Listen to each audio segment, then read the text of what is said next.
Welcome to China in Focus. I'm Tiffany Meyer. Our top story: former Prince Andrew has been released but remains under investigation following his arrest. And new details from the Epstein files reveal an $8 billion deal and private meetings with Xi Jinping, shedding light on his dealings in China.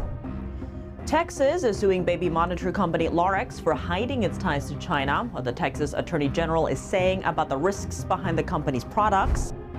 Germany's chancellor heads to China next week, backed by a 30-member delegation. What's his mission? And President Trump is outlining a timeline for a deal with Iran as the world's largest aircraft carrier heads to the Persian Gulf, all unfolding during the first Border Peace Summit in Washington.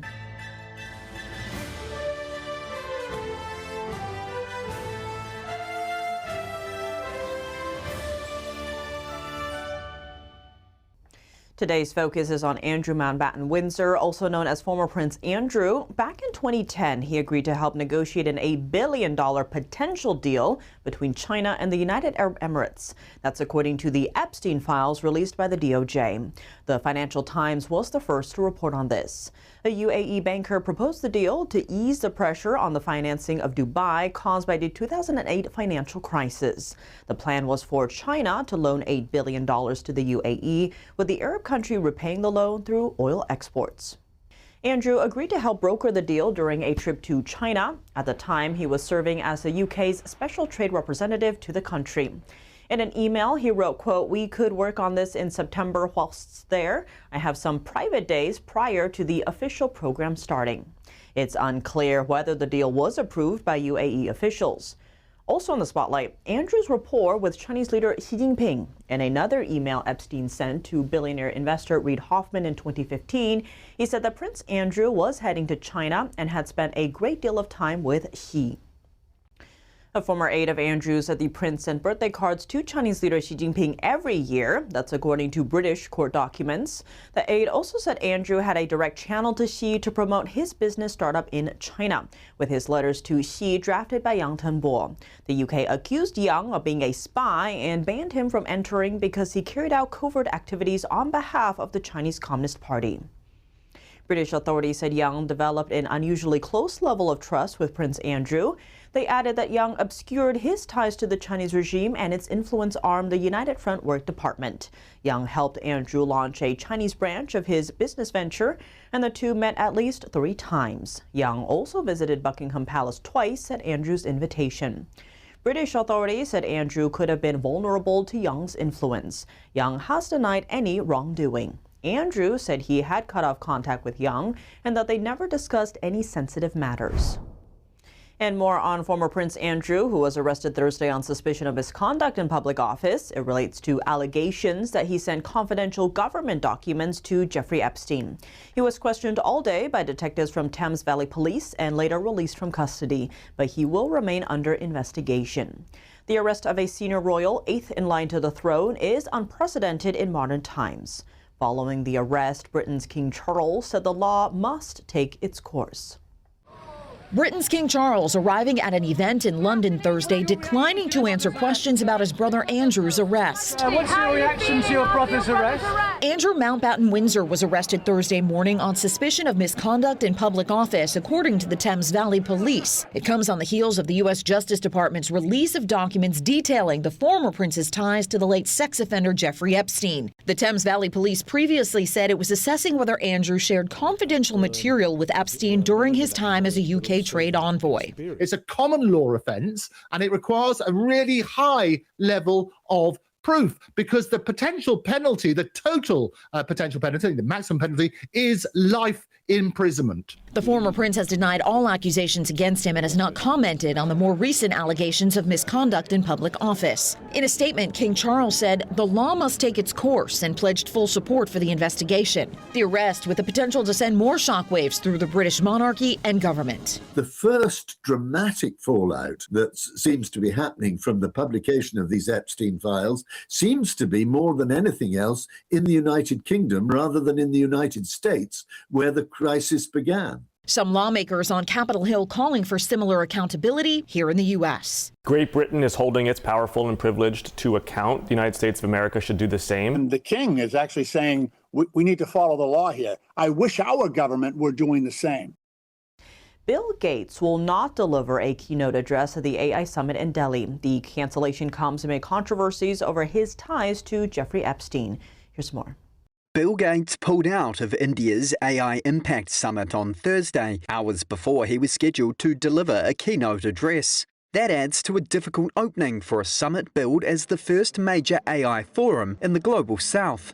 Organisational lapses, a robot row and complaints of traffic chaos have marred the flagship event. And it suffered another high-profile absence after Nvidia said earlier this week that CEO Jensen Huang would not be attending. The Gates cancellation comes after the US Department of Justice released emails last month, including communication between the late financier and convicted sex offender Jeffrey Epstein and the Gates Foundation's staff. Gates Foundation India said in a post on X that the decision was to ensure the focus remains on the AI summit's key priorities. The documents indicate Gates and Epstein met repeatedly after Epstein's prison term to discuss expanding Gates's philanthropic efforts. Gates has said the relationship was confined to philanthropy-related discussions and that it was a mistake for him to meet with Epstein. Just days ago, the foundation had dismissed rumours of his absence and insisted he was on track to attend. Texas is suing baby monitor company Lorex for hiding its ties to China. This is the third such lawsuit by Texas this week, targeting companies tied to the Chinese Communist Party. Texas Attorney General Ken Paxton says Lorex baby monitor cameras and other products contain components provided by Dahua. It's a Chinese company tied to the Chinese regime's military, and its products are designated a national security risk by the U.S. Paxton says such technology could potentially allow the Chinese regime to exploit the home security systems of Texans at any time. His statement reads, quote, any company that allows the Chinese Communist Party to threaten American safety and security will face the full force of the law. The lawsuit comes after Texas also sued network equipment company TP-Link and drone company Anzu Robotics over China ties this week. Mike Gallucci, founder and CEO of State Armor, sits down with us to dive deep into the scope and impact of the Chinese Communist Party's influence groups operating in the U.S. and Canada. Take a look. A new report from the Jamestown Foundation found over 2,000 groups across the U.S., Canada, Germany, and the U.K. helping to advance the CCP's agenda. First, what was your reaction to this report? Were you surprised by the number? I wasn't surprised by the overall number, which is about 2,000 political warfare units across those 4 countries, nearly 1,000 of them within the United States. We run into these groups all the time. They try to interfere in state politics. They try to interfere in local politics. They try to interfere in federal politics. There was just a Chinese national indicted in the last couple of weeks for actually working to get a specific person elected mayor in Chino Hills, California. But what was surprising is the outsized influence in Canada. If you look at the numbers proportionate to population, Canada has 8 times as many really Chinese Communist Party political warfare units in Canada compared to how many there are in the United States. So China sees Canada as really the soft underbelly of North America. They're making political inroads there in various obvious ways. They're trying to make supply chain inroads there as well. And they're very much deploying huge amounts of political warfare in Canada to interfere in their politics and influence their policymaking. Now, the report notes that this number is just the tip of the iceberg, and Communist China has touted the United Front since Mao's time. He called it a secret weapon of the Chinese Communist Party. How should Americans understand what the United Front Work Department is? The United Front Work Department is Communist China's way to infiltrate across society. This is how they lift their diplomatic message. This is how they raise Beijing's voice and suppress the voices of those who oppose Beijing. So you'll see these organizations in states like Florida that's actually working on this problem. You'll see these organizations say that it's racist to actually crack down on crimes committed by the Chinese Communist Party, that it's somehow racist to crack down on those crimes, even though the victims of those crimes are Asian Americans themselves. So they'll suppress the messaging against Beijing, and they'll raise Beijing's voice within state and local politics, within federal politics, in order to shape overall policymaking. They also leech intellectual property, economic know-how, research at the universities. They even actually pull diseases and other pathogens out of university systems There's one example. The president of the Chinese Student Scholar Association at the University of Florida this is a United Front organization. She was helping agents of the Chinese Communist Party send pathogens from the lab in Florida back to China. She got kicked off campus for doing that. Some of her compatriots got indicted. So it's an all-weather, all-ways political war machine within the United States to suppress our strength and sap our strength to China, and then sow weakness and sow chaos in our country. And Michael, when we look at Chinese influence operations more broadly, one aspect that's been getting more attention is transnational repression. One example of this on U.S. soil is the targeting of China-UAE, an American dance company that showcases China before communism. And as a result, it's been slandered, even attacked by the Chinese regime and those sympathetic to it.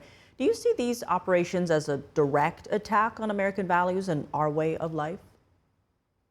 It's a direct attack on American values. It's a direct attack on our way in life.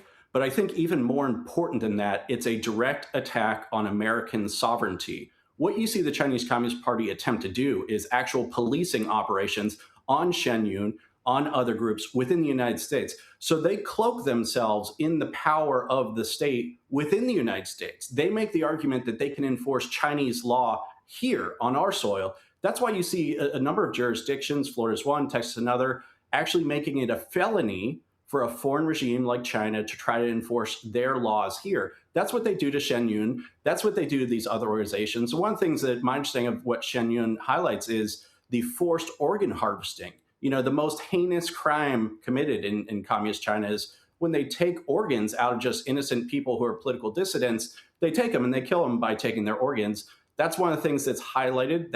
China doesn't want that highlighted. So I've heard of them slashing tires of these people, trying to get them, physically hurt in various ways, and trying to enforce communist laws here in the United States of America. So it's a direct attack on our sovereignty. Expanding on that, this reach by the CCP has been getting more attention, like that Chinese police station above a noodle shop in the heart of New York City a few years ago. When it comes to action being done to counter it, though, State Armor has been at the forefront. Talk to us about some of the states that now have legislation countering the CCP's influence. A lot of states have legislation countering the CCP. On the issue of influence operations, right now I would point to the state of Florida, where there's legislation advancing that really chops up a lot of what they try to do through their influence operations. And to the point of this new research about the United Front, the people who created that research came down and gave some of the most powerful testimony I've ever seen about the problem within the state of Florida. There's over 30 United Front organizations there, and what needs to be done in the solution. That's what lawmakers are doing there. They're banning any gifts or any money coming from these United Front organizations into politics. They're making them all register as foreign agents of communist China operating within the state of Florida.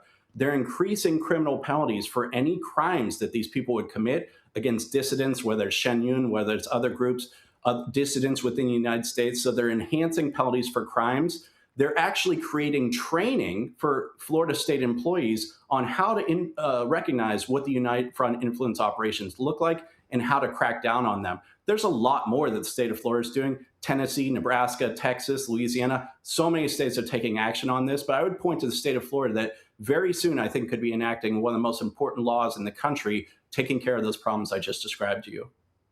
Michael Lucci, as always, thank you so much for joining us. Thank you. Meta CEO Mark Zuckerberg took the stand Wednesday in a landmark trial over youth social media addiction.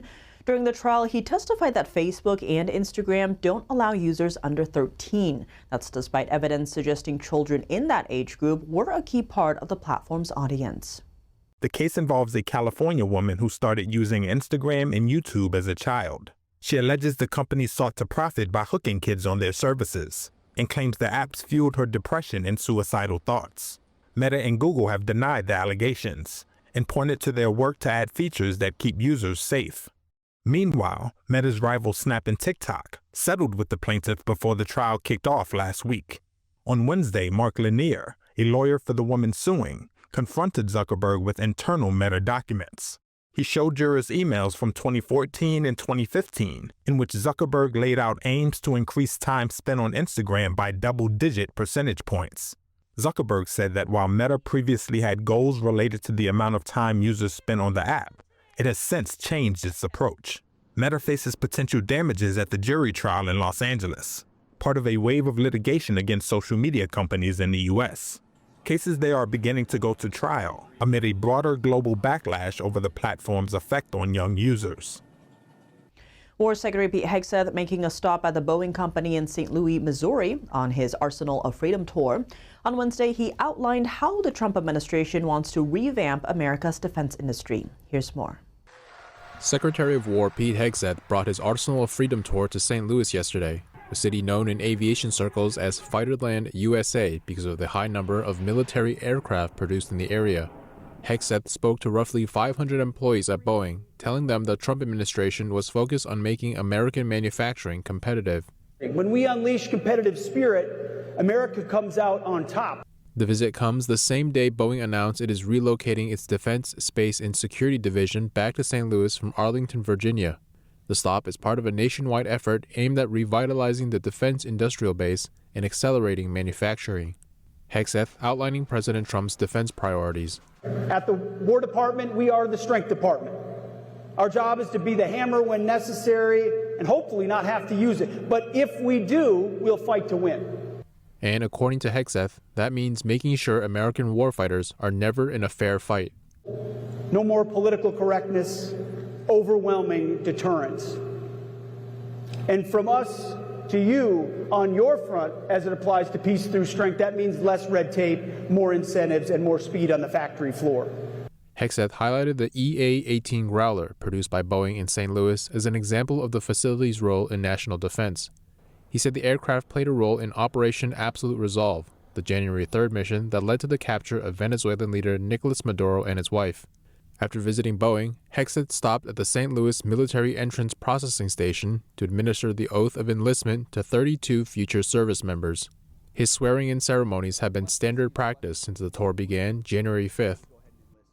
What will President Trump address in this year's State of the Union, and how does America now differ from his first term? Join me, NTD's Steve Lance and Mario Tsu on February 23rd at 6 p.m. Eastern for a preview of the biggest topics in the State of the Union. Coming up, Germany's chancellor heads to China next week, backed by a 30-member delegation. What's his mission? More on that after the break here on China in Focus. Welcome back to China in Focus. I'm Tiffany Meyer. The leader of Europe's biggest economy planning a trip to China next week. German Chancellor Friedrich Merz will be traveling with a large delegation of business leaders. It's a delicate balancing act. On one side is China, Germany's major trading partner. On the other side is the United States, locked in trade tensions with Beijing and threatening Europe with high tariffs. Merz wants to coordinate with the U.S. while keeping Germany engaged with China. Foreign policy and economic policy belong together just as much as defense policy and domestic policy. We can no longer separate them today. That's why I will be traveling to China next week. Merz will be joined by 30 German CEOs, including leaders from major automakers like Mercedes-Benz, BMW, and Volkswagen, as well as from Siemens, Adidas, and Commerzbank. The executive director of Berlin's Mercator Institute for China Studies said Merz must address the unfair market conditions for Europeans in China. In Paris, they are considering imposing punitive tariffs of over 30% or forcing an appreciation of the Chinese currency. These are all issues that Germany must also address, because we too are suffering from these unfair market conditions. The International Monetary Fund issued a statement Wednesday accusing China's economic policies for causing waste at home and damage abroad. In Brussels, consideration is being given to the cybersecurity of critical infrastructure, particularly in the IT sector. Here, too, we would be well advised to take a very careful look, and also to take a hard line in determining where our long-term national security interests lie. Germany saw a sharp drop in exports to China last year, especially with car exports falling 44% compared to their peak in 2022. Dear shareholders, we have all been following the performance of our share price closely, and I would like to make it clear to you that we are not satisfied with this performance.